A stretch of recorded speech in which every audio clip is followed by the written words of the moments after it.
Can I start on the other one instead? They're hard to find with a good trunk on. These are great.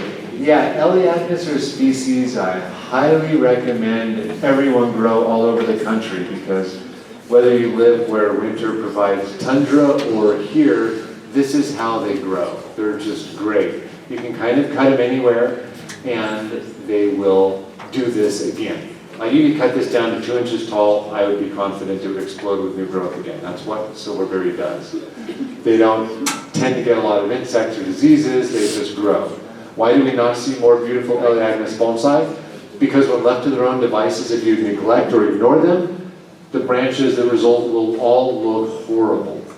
So if you don't mind sculpting every last ounce of their development, every single step, you wire and prune when and where you need to, you can create a beautiful tree pretty quickly. And so I think of all the ones we've looked at so far, this is the first one that's making me think a little bit. I treat this like a broadleaf evergreen. In other words, it would be in the same category as oak, azalea, ficus, olive. Trees that don't have needles for leaves, and they keep their foliage year-round. These can be defoliated up to 3, 4, 5 times a year, depending on how healthy they are. So what I'm doing is just looking and seeing, can I imagine, or rather, what can I imagine? I'm doing the opposite of where we started before, where I said, make the cuts you know you can make and home in on a design. Here I'm doing the opposite and just saying, what in the world can we make of that?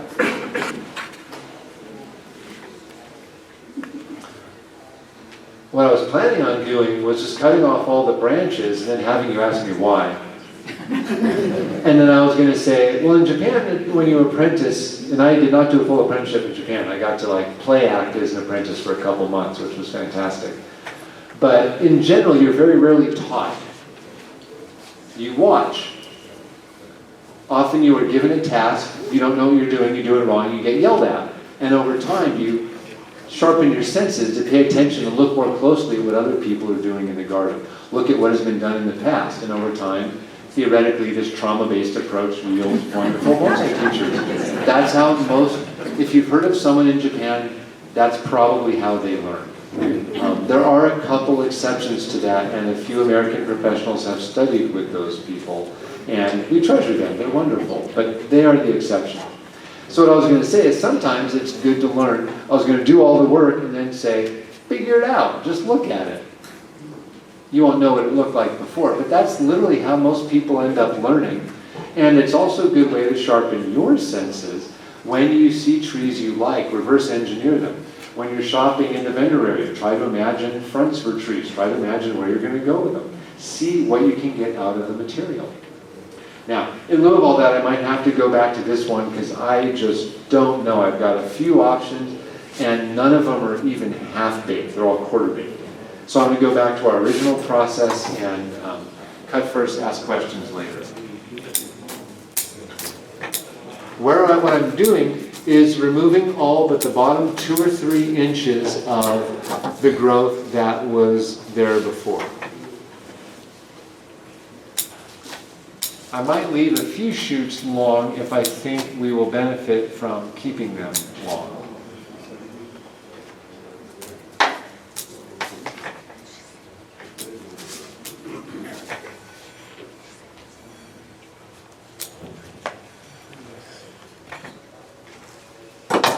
And I do see a couple big things we might cut. Why am I going to? So there's one cut. Wasn't even very long. Why did I cut this? You will not be able to see because it's all leaves in there. The trunk went up and then it kind of split in half, and one branch was growing straight into the side of another branch. We don't need branches that grow into each other, and that's why I removed that one. Now, what do you think? I'm going to say that did 0% good in terms of helping clarify what we're working with. How come you didn't take that one out of the pot so we can see the base? Oh, I don't know if there's much to see down here. Let's see.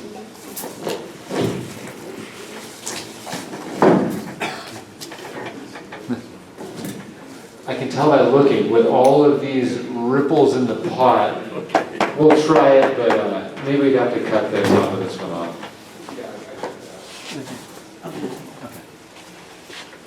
Gary's on it. Would you ever defoliate before styling? No, because it just takes too much time. I have done that. So it's one way you prune deciduous trees in fall, assuming you have enough of the season so that most of your leaves turn color. When most leaves have turned color, I pull all the leaves off, and that's when I do my fine fall pruning every year. It's also, and then you can wire at that same point. I have done the same thing in spring. If I'm fully defoliating, say, a trident maple or an elaeagnus, you can take off all the leaves. I would not want to fully defoliate this time of year because I think it would slow it down. You would get new leaves, but they would not come back as quickly. There, now you can see what I was looking at. There's 1 inch of trunk and then a big S branch, and then another inch of trunk and then a perfectly straight branch. And then the S curve of the branch is repeated in the main trunk, which is also repeated in the main branch. That's what we've got to work with. I see another branch that's growing right back towards the middle, so that little thing's coming off. And now we can see this comes from off to the side. Looks like something you might plant in your front yard. It could be. That's what the nursery industry uses these for. They're just a common landscape shrub. And so, if you see these in the landscape, if you see these little silver speckled leaves, look down and see if it has an interesting trunk. It might be a great starting point for in future bonsai. Okay, we can see a few more things that might be able to come off.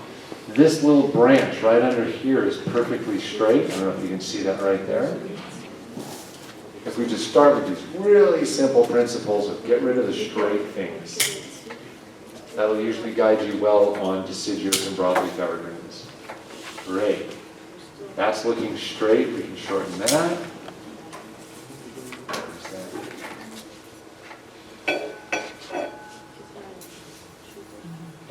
This is looking straight right over here. And so I'm just shortening the things that are straight and seeing where that lands us. Really big cuts were made on this tree, and that's why I was looking so long at the beginning. If you see right here, there was a very large cut made. So the whole main part of the trunk had been cut off, and for some reason, only 2 small buds appeared there. So the most obvious place to build the future of the tree didn't exist. And that's why I kept scratching my head. There was all this wonderful growth on all these low branches. Why? Because the main line was cut, and that made these lower lines become really strong. All right, I see a few more dead twigs. I see another straight thing. So, Jonas, it sounds like based on what you're seeing around the previous big cut, you would be worried that if we made a big chop on any of the branches, we wouldn't get a lot of growth near that chop. It's more like if you have 5 strong leaders and you cut one of them, the other 4 are going to get even stronger. These were all really strong to start with, and I think they just continued to take off knowing that that one had happened. So I'm actually giving up on that whole line. I just cut the remaining branches off it. That means if we're going to use this part of the trunk, that we are left with option A on your left and option B on your right for continuing the line. The only other branches on the tree is we have this little tiny thing right below it, which is in an awful spot, so it's going to come off. What makes it an awful spot? It's right below the branch above it, and it's on the inside of the curve right here. Really hard to make an attractive design with a branch that's coming right out underneath another branch. Also, 0 movement, 0 taper, 0 structure. Not a good candidate. So now we can see this is very similar to the first grewia we worked on. Kind of the rangy branch that meanders off to one side with a couple other branches. Do you all have any suggestions based on what's left?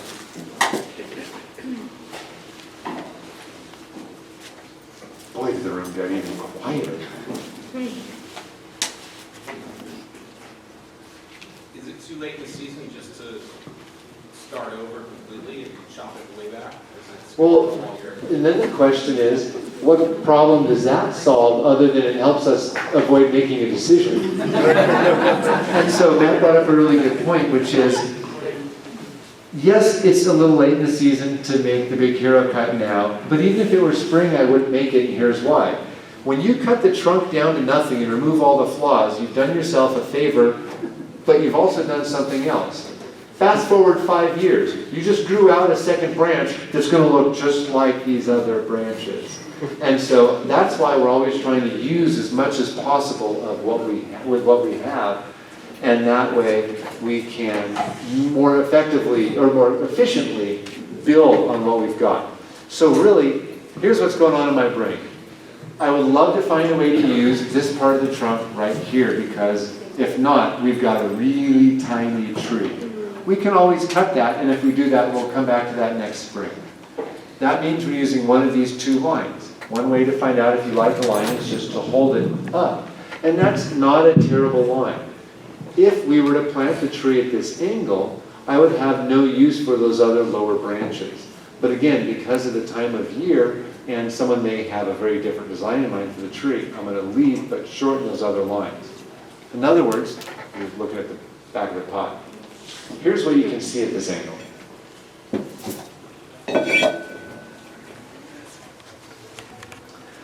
The trunk comes up, and we've got one branch right here that's just really, really low because it's not going to be a clump style. And I don't see this as a very effective twin trunk, so we're going to just shorten that guy. That's a lot. While you're doing that, can I ask a question? Yeah, anytime. So, would you consider cutting way back just so you can create more ramification and have a better chance of having natural-looking graduation, having much more smaller leaves? So, two things going on. We are cutting back. We will get a whole lot of new growth, but if the goal is to find which existing line we're going to work with, that won't influence our decision for the design of the tree. In terms of the leaf size, we don't really care about leaf size as much as branch complexity and density, and so when you get greater branch density, you're going to get the leaf size for free. On Elaeagnus, when I prune these, I'll show you a tiny example.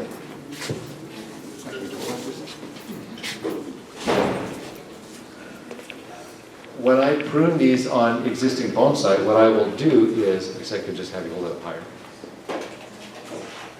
I cut all the branches to kind of the length I want. And I'm going by internode length. And so in this case, let's say we want all our internodes to be about 3/4 of an inch. So I'm just keeping a couple leaves on every one of these lines.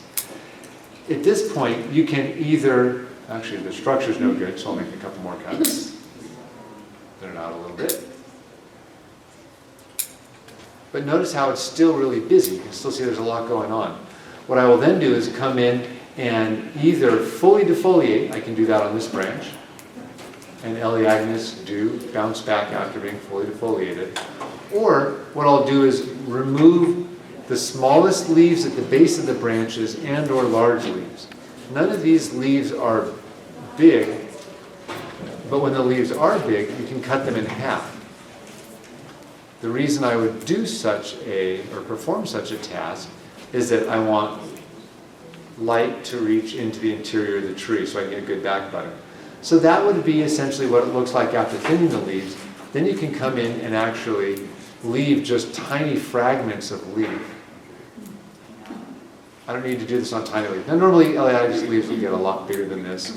It's kind of silly I'm pruning them when they're so small.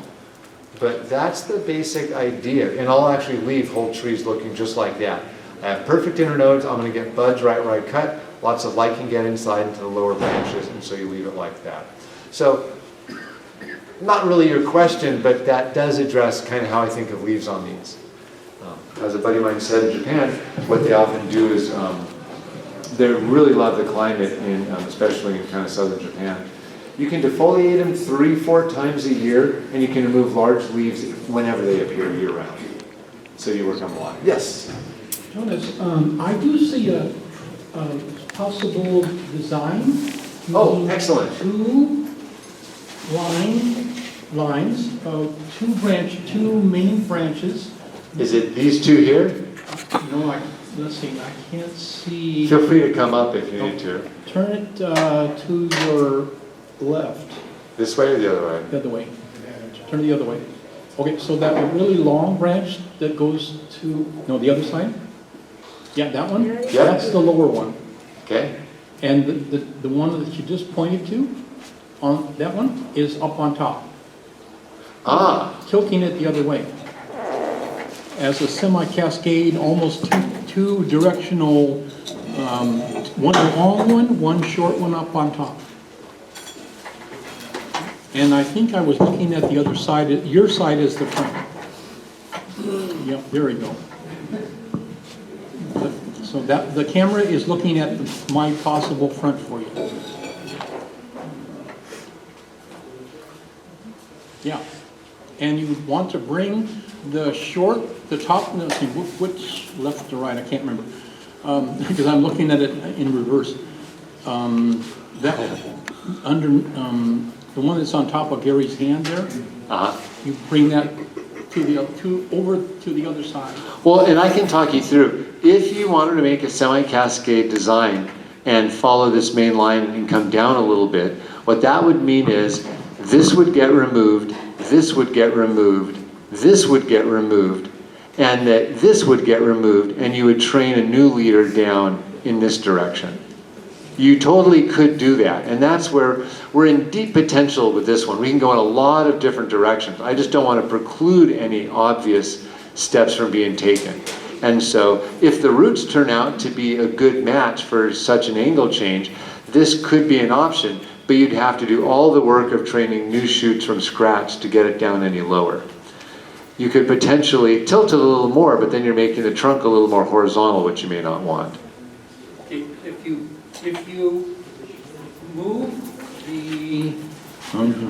If you move the short trunk, the smallest trunk there, to the other side, over on top of the one that's... Oh, you might need to come and point that out. We're getting deep into the directions right here.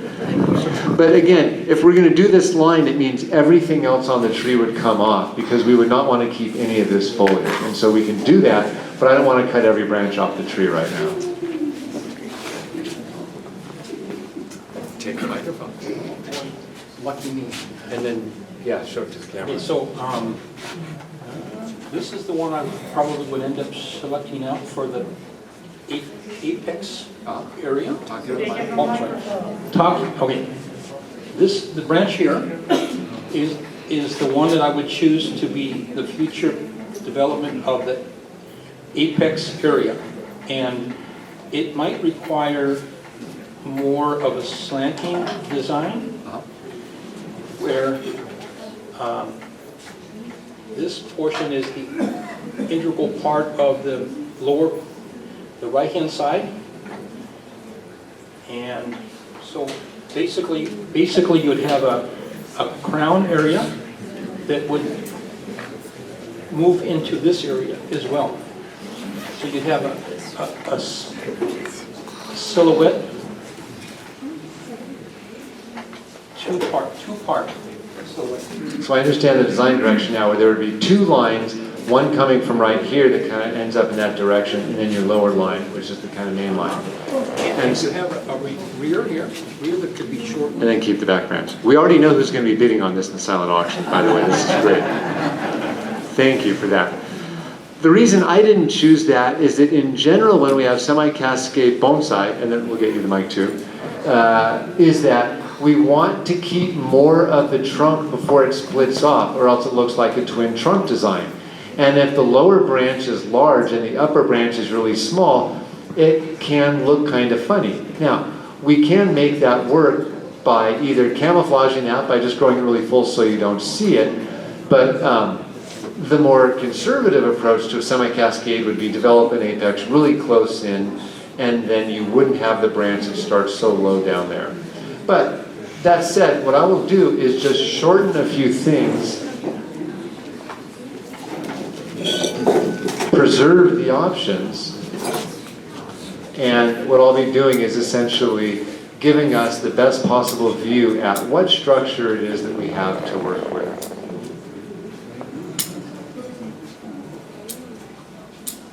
And then I'll make one final stab at what we might do for the design.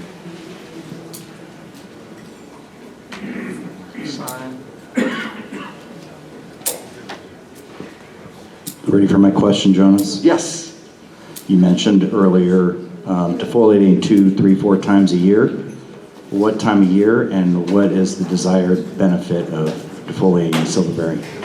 It's to slow them the heck down. Is if they're growing too strong and your internodes are getting too long and branches are thickening too much. This was for Shohin when you're doing them that much. You're making a bigger tree, medium or large sized tree, you probably wouldn't need to do that as much, but it's when they get really twiggy and really dense, what will happen is the foliage shades out anything under it, and then those branches get weak and die really quickly. So when I'm talking about multiple defoliations, it's because you have a mature, refined, super full tree with all kinds of growth on it. Okay, does that make sense? Yeah, I take the big We don't leaves have off those all in the America time. yet. I take the big leaves off all the time whenever Yes. they're shading the tree. Yeah, that sounds right. And in Japan, I know they defoliate in late winter so they can show it as a silhouette. If they're showing it in silhouette, then yeah, that would be your timing, obviously, for that one. But I think it was described to me as kind of April, June, and August would be the obvious times in the growing season to defoliate them in Japan. Thank you. Or maybe 1 month later than that. I'm just noticing from this perspective, that's a little bit too straight, so that'll come off.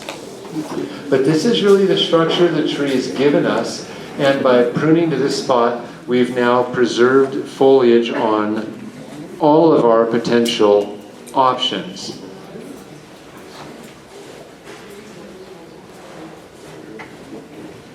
Part of me actually wants a raft style where I plant it on the ground, keep 2 of those growing upright, and that honestly might be one thing to consider if you've never done a raft style, where you actually get the soil right up to the trunk line, maybe on the other side easier to see.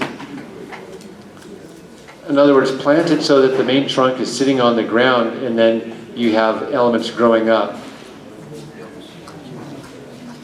And that way you have just kind of a fun design. Elaeagnus can work for that. That'd be something to try. But otherwise, my first choice would be stand it up. You've got nice movement in the trunk, and then remove at minimum the lowest branch, possibly the second branch, but because we cut so much off, we're going to cut it right there. Because I do like this line. The line along the main trunk up to this top part, up to right below my hands is kind of a nice line.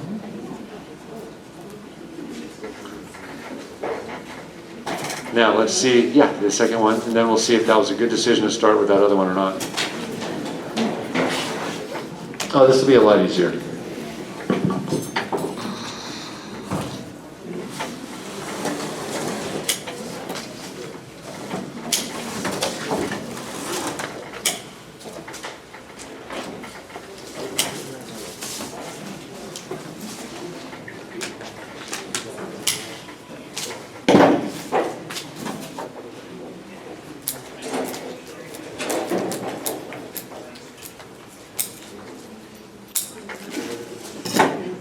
That's what I was genuinely hoping to do with the first one.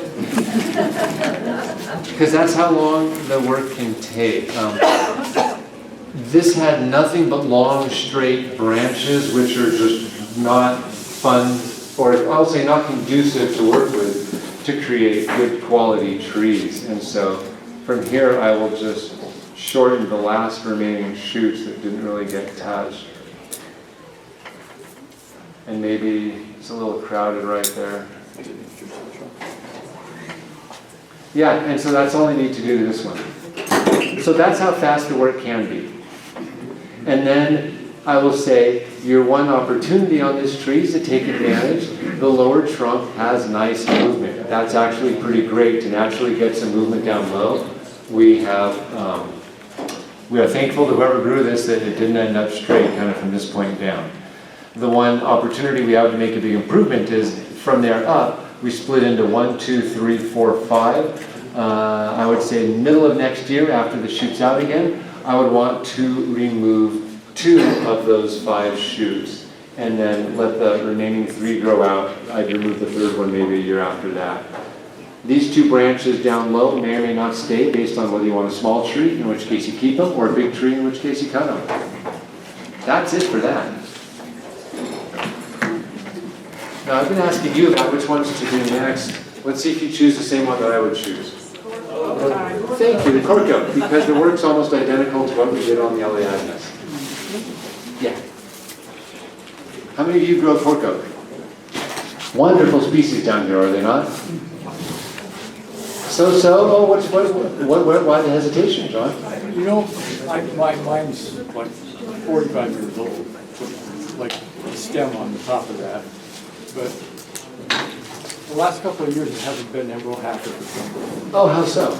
Last couple of years, John said he wasn't as happy with them. Why is that? I don't know. I think it's, I don't know. I'm really not sure. Mine haven't grown as much because I didn't have summer the last couple of years, but that's not the case down here.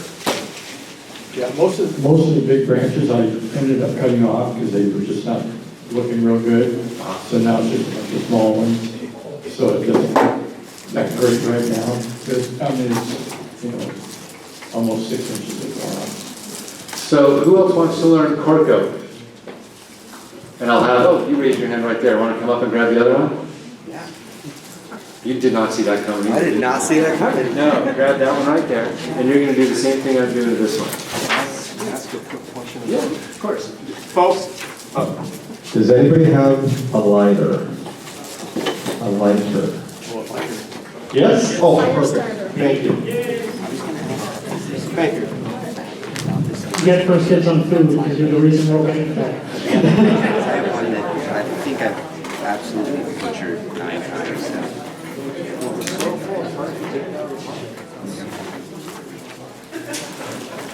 So all I'm doing is just pulling the dead leaves out of the basics to see what in the world is going on down here. These two are very different from each other. It's pretty loose. It seems pretty loose. Okay, then maybe cut down the sides on that one. So we don't want to take that one out of the pot, so we're just going to shorten the sides and just cut it right down to about where the soil is. There are either 2 trees in here, or there is a branch division well below the soil. Knowing that these were grown from seed, I would guess it's 2 different plants. In light of that, I'm just going to make one cut on the lower one so it's growing away from our primary tree.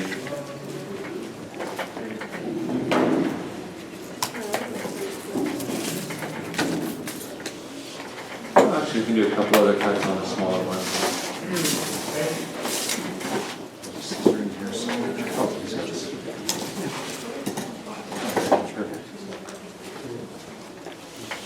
All right, so I don't know how you're going to see this one, so it might be a lot easier to just do the work and then show you afterwards.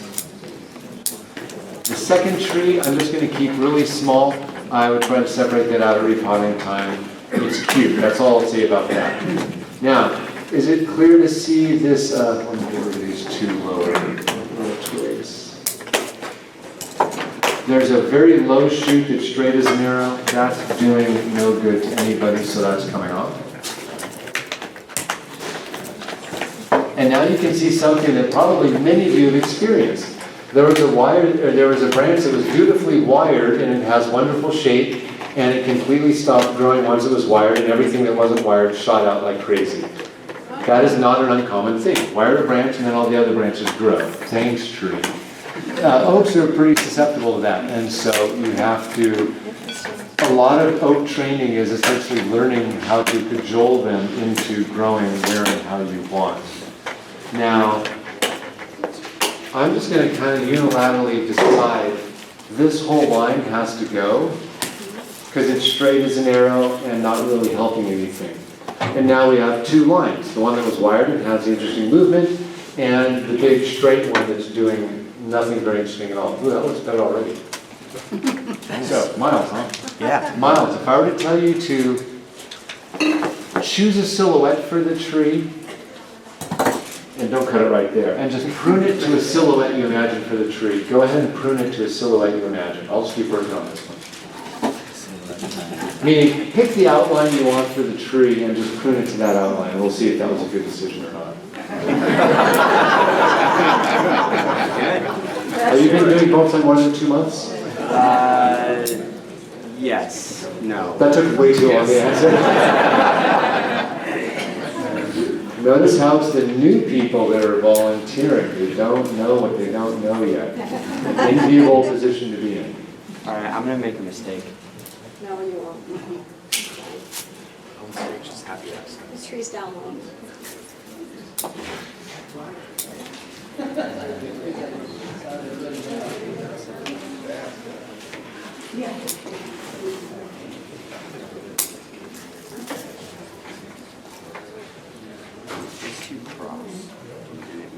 Once you cut to the silhouette, you don't worry about anything. Well, I guess you can worry about stuff if you want, but your first assignment is cut to the silhouette you envision for the tree. So give it the shape you want. So people sitting far away will think, oh, it looks more like a bonsai now. And then we'll find out if that was a good or bad decision. I'm tempted to watch, but I kind of don't want to watch.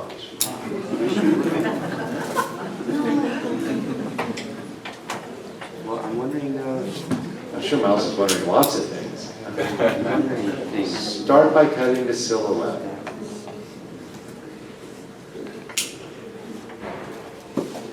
So what I've been doing is simply cutting long shoots, and now you can see a little bit what we actually have to work with here.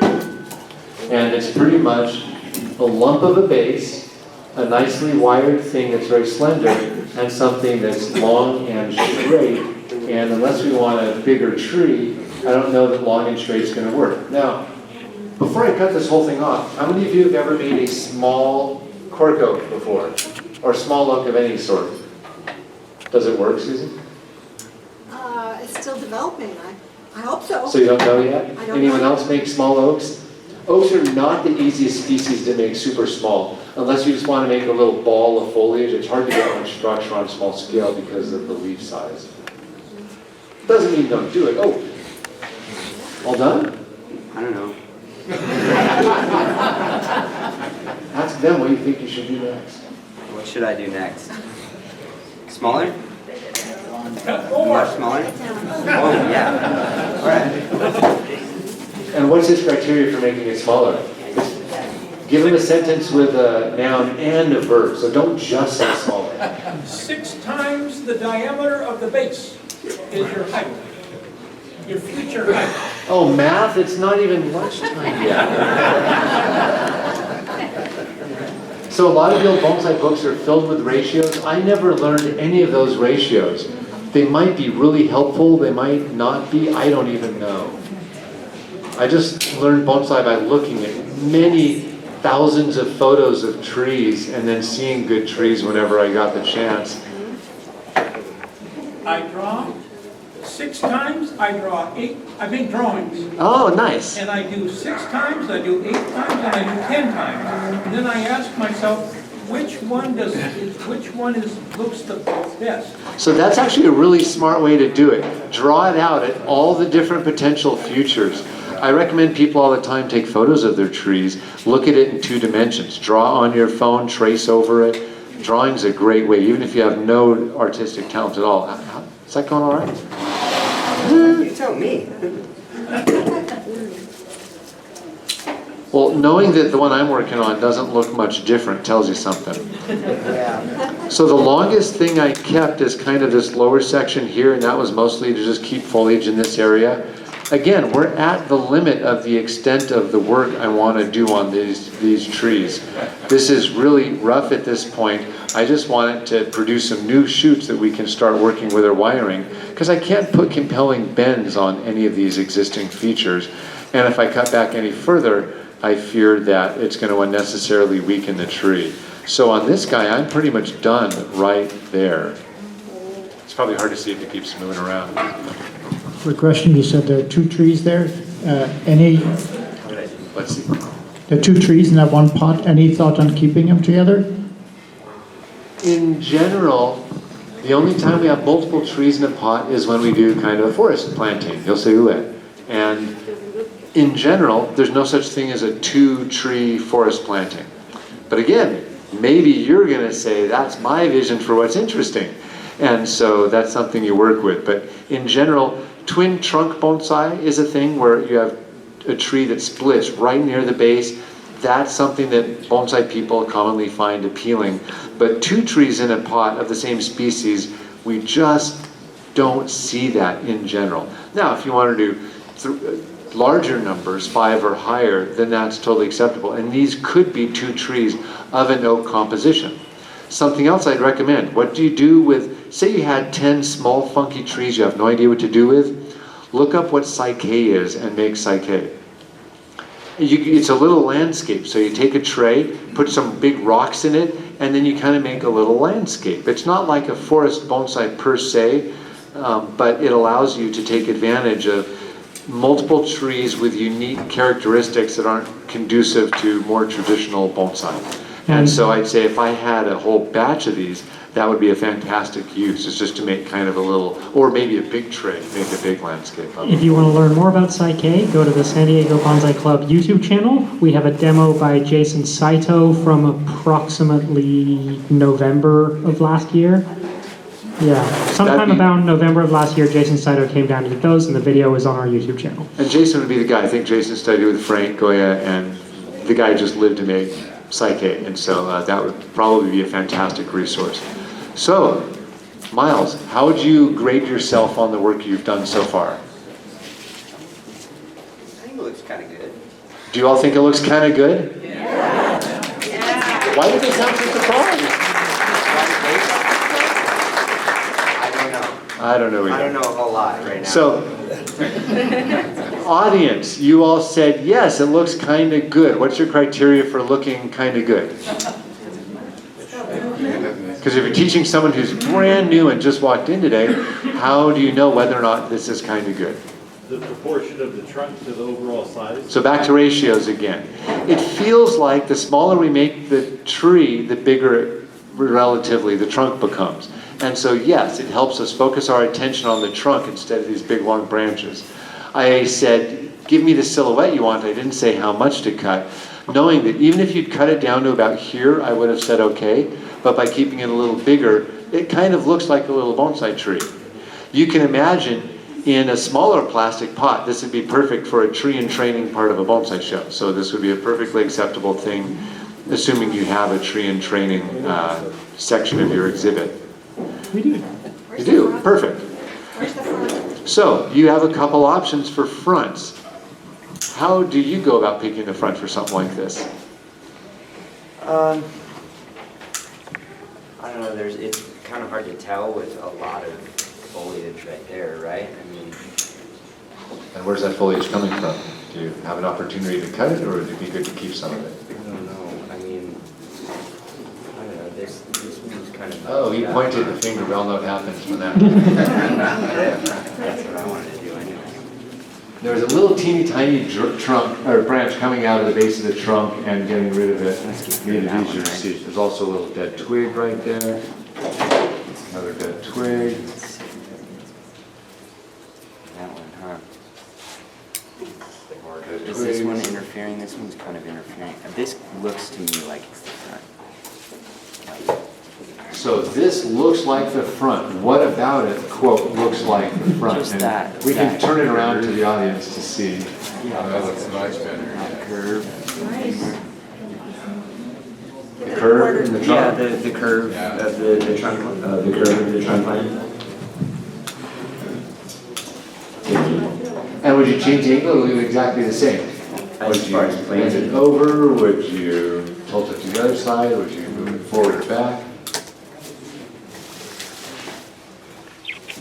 That make it a little easier to see right there.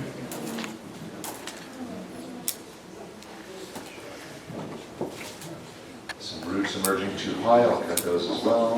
No, I like that windy line kind of gives it that. That's cool. It's hard to... Oh, we have little wedges just for that.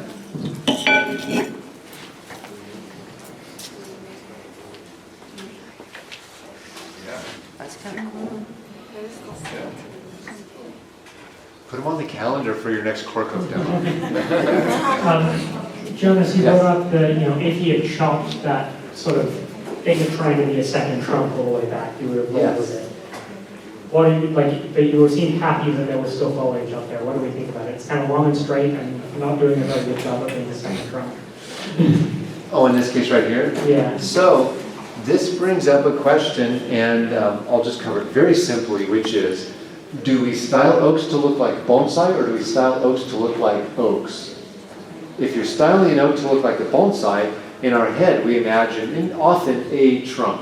Totally acceptable for broadleaf to have multiple trunks, but in general we're going to have a trunk on a bonsai. Oaks, however, are going to have fun undulating movement, and the trunks can do all kinds of things. To preserve the oakness, I like keeping the second one. And so this is another case where we're leaving ourselves an option for the next time the tree's worked on. If someone wants more of a bonsai, that straight one's coming off, just as you said. And if you get that tree, that's a goner. You can just take it home and cut it right now. But by keeping it, you can imagine creating a little rounder, fuller silhouette. So Miles' instincts about where to create a silhouette were really good because it reduced the worst of the flaws and it preserved some of the little bits of character up high. Is this, and this section, these three sections of the trunk kind of straight, straight, and straight? Yes. But overall, it's an interesting line and it's just funky enough to qualify as oak-like movement. The only thing I don't like is the branch that kind of splits off and wraps around the other side underneath. You don't like that one? You like that one? I thought it was kind of fun depth, but I can understand it doesn't really go with kind Well, of like so the rest. when you say fun depth, it both fills out the silhouette, or it could be wired and actually provide depth. Yeah. What I don't like about it structurally is that it emerges from the base of another branch. So I'll say 100%, I love that there's foliage right there. I don't love where it comes from. If you think it's adding to the character of the tree, we can keep that. And that way, whoever buys the tree later can pat themselves on the back. Why did it look so much better by having that? Yeah, we can give him that. We can give him that. Unless you're really jonesing to make one more cut. Well, I can't, I thought when I looked at it earlier, there was another one that I really wanted to cut, but I don't know. I think that's the one I reached in and cut. That when you one? were looking, yeah. Yeah, that one. And so see, we've now seen two examples of people under 6 months in bonsai, unless they're sandbagging, and the work they did didn't really differ at all from the work that I would do. I just made a couple additional cuts along the way. If you have a whole bunch of these, you just quickly go through and do all the work, you let them grow out, and then as new branches come, you have something to wire. Even this skinny little branch right here that's maybe not even a quarter of an inch, we can put a little bit of movement in it, but it'd be boring movement. We can't put like really interesting movement in. So if you need to put some curves in, we still can do that. But in general, if you wanted anything other than like that, you still have to cut it and then regrow it. But again, because you've cut, what, 80% of the foliage off, I think this is a perfect stopping point, and we've got to cut it to that next step. Yeah, thank you so much.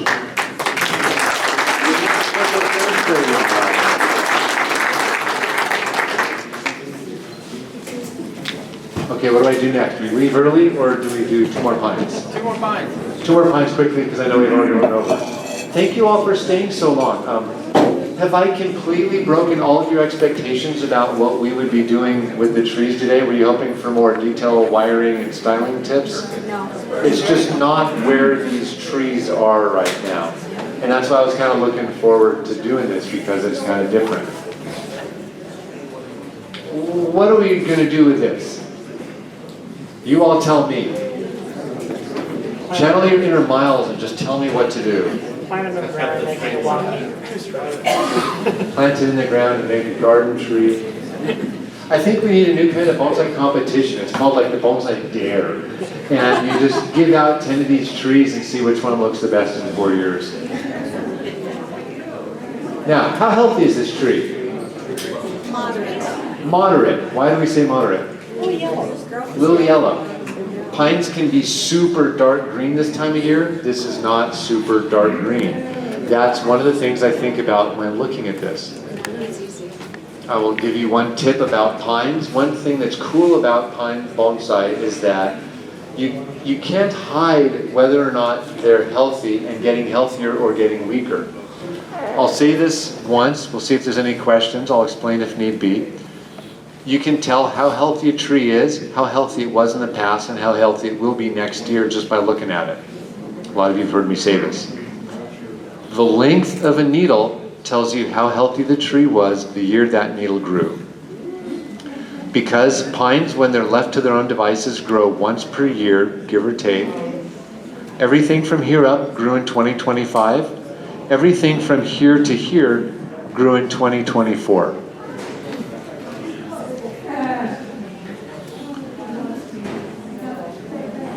The needles in 2025 are longer than the needles in 2024. that would suggest the tree's a little bit less healthy this year than it was last year. Does that make sense? You with me so far? Okay, here's another one. And can we hold it down in the back a little bit? Either that or I'll just start talking a lot louder with my creepy voice. Nobody wants that. The number of needles that grow in a given year tell you how healthy the tree was the year before. Interestingly, there are a ton of needles here in 2025, but a smaller number of needles that grew in 2024. That tells me that last year, the tree was healthier than it is this year. In other words, the length of the needle tells me the same thing as the number of needles this year. So be honest, how many people have I lost so far? Right here. Totally fair. I'll get to the third step. You can tell how healthy the tree is going to be next year by looking at the buds. The number and size of the buds are telling you the tree's bet on what it's going to do next year. If you don't see any buds, the tree's super weak, don't work on it. Find someone who knows more about the species than you and ask them what to do.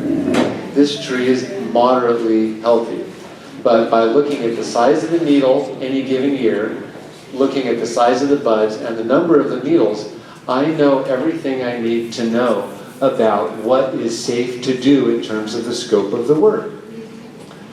If you don't consider the health of the tree, then you could be really slowing yourself down. And the main reason I consider the health, especially for pines, is I want to get the fastest development possible because I'm impatient and I want to make sure the tree responds fast. So remember, when you're working on trees, fast results does not mean you do a lot of work. What it means is that the tree responds well to the work that you do happen to do.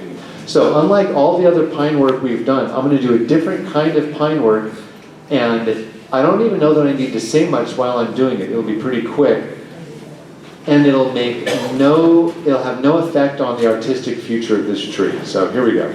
And this is the kind of work that I do around the garden like crazy this time of year, because I have a lot of trees that look like this. Maybe healthier, but similar look. So just while Jonas is working, I've been asked to make a couple of announcements. First of all, we will tell you when it is lunchtime. Please stop trying to get food. 2, we are still working on here, so if you are in the back of the room, no matter how quietly you think you are talking, it builds into a big noise that means we can't hear. So if you need to speak to someone, there's a kitchen and there's outside. Thank you. Thank you. Step 1, I removed some old needles. Step 2, I'm going to cut the weaker branches. I do this all the time. Why am I cutting the weak ones? Only the strong survive. If I want vigorous growth, small branches are essentially going to slow down something else, and they are going to shade out the lower branches that I care about.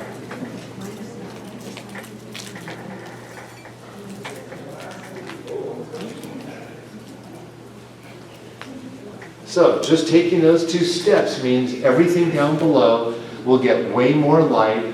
The most efficient needles are all still on the tree, and they can grow out one more year. This is honestly about as tall as I want my trees to get, but I started putting my bigger early development pines on the ground. They tend to grow really well on the ground. They seem to love it for some reason. Probably additional moisture as well as insulation from the heat. So I've now treated the top of the tree. I'm going to do the same kind of thing below.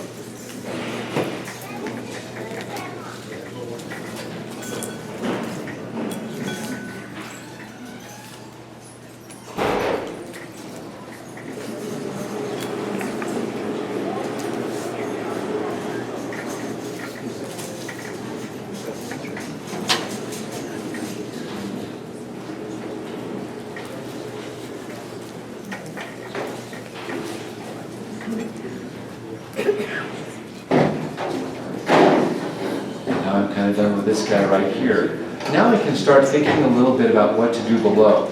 A lot of these buds are really weak, and so these needles, if you can kind of close in on these guys right here, notice how the needles are very yellow, they have a little bit of curve, and there's almost no perceptible bud. Here's what something healthy would look like.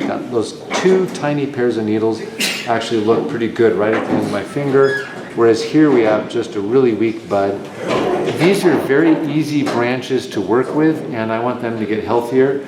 So I'm just going to reach in and gently pull out any needles that come away freely. That would be the brown ones, and then keep everything else, because we might want to take advantage of those. Something tells me that in the future, I'm going to want to cut right here. Now, if I am cutting here, then that tells me I don't need these guys, because this is really straight from there to there.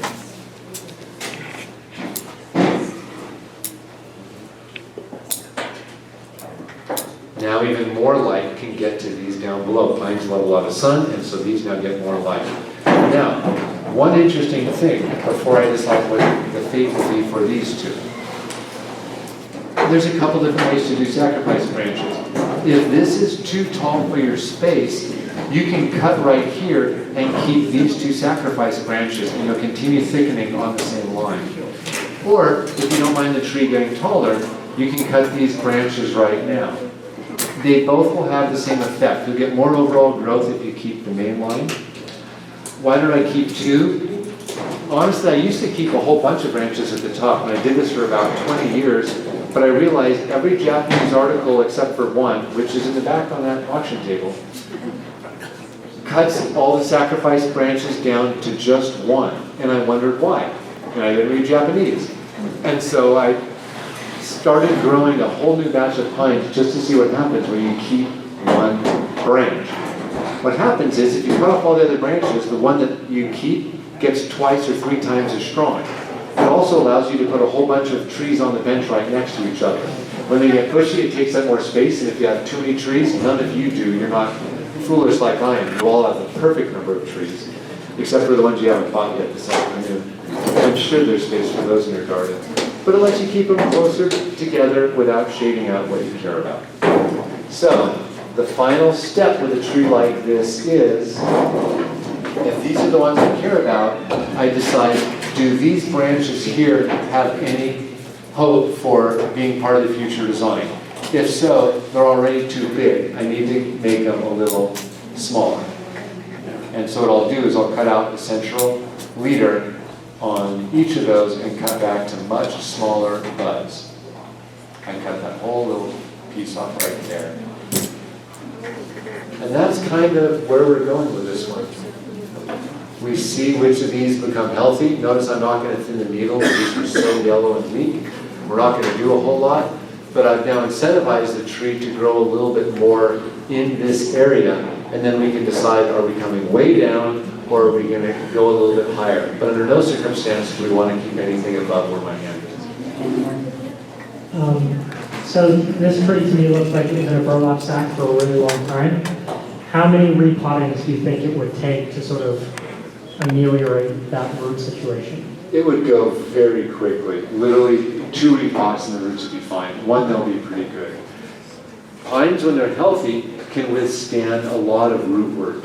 And I've very many times done aggressive root work and branch work at the same time. This one's going to be a little different. So, okay, I'm going to point to different areas of the trunk. Before you leave this one, Yeah. what will you do to address the health of the tree, say in the next 6 months to a year? Ooh, good question. Can I answer that as soon as I'm done working on this? This will be quick, and then we'll talk about how to get both of these healthier. Good question. It's the important question. And then we can talk about the roots a little bit too. This one I kind of want to go in a different direction. I'm going to say we've had enough thickening on this main line, and so I want to take off this whole line and transition to one of these secondary lines. You might ask why, and it's because I think it'd be more interesting if we had some movement down low. If I have a couple trees, I often want to treat them differently.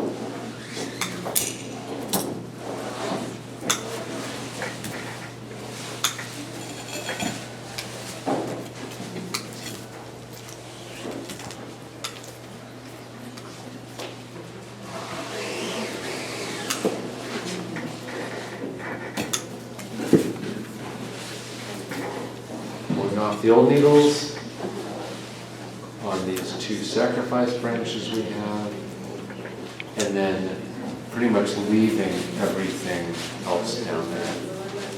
Yeah, there, just like that. And then maybe cutting off a couple of the smaller shoots on the sides. Like that. That's it.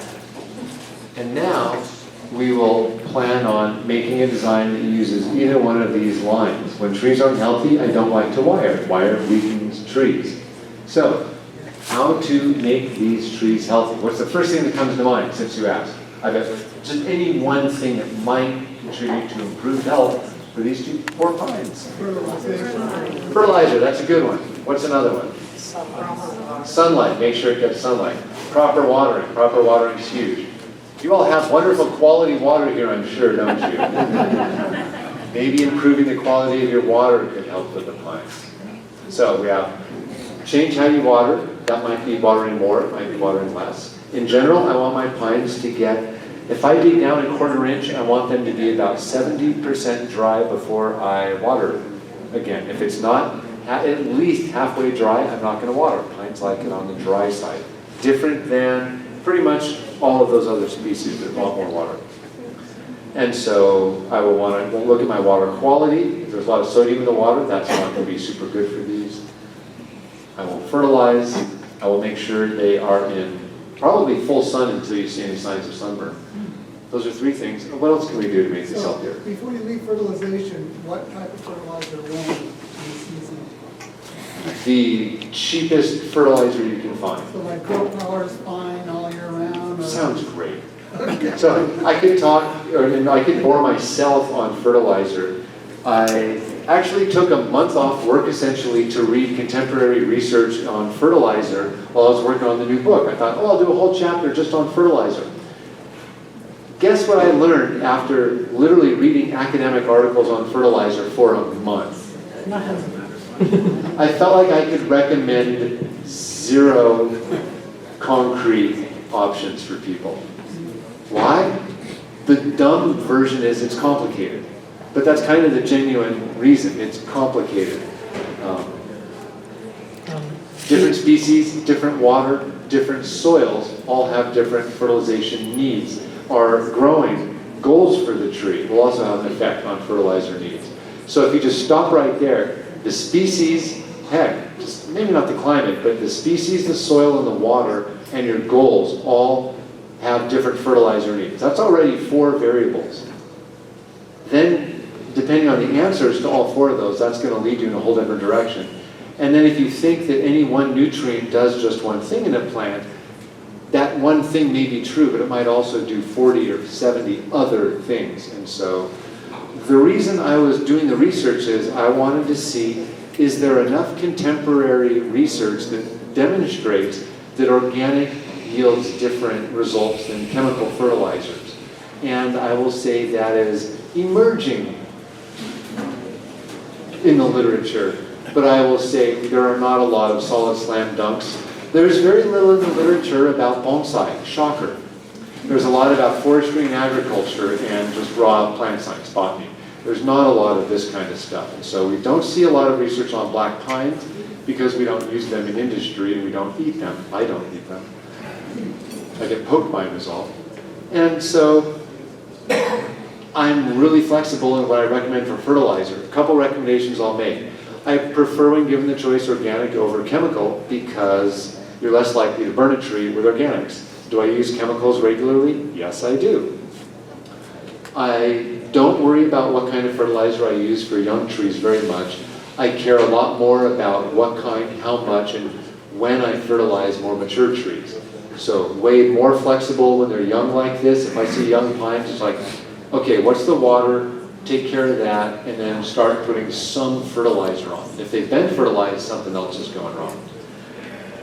I'd say the 4th thing in terms of what will make these healthier will be repotting. Likely health for all bonsai starts in the roots, and the happier the roots are, the easier it'll be to make it healthy.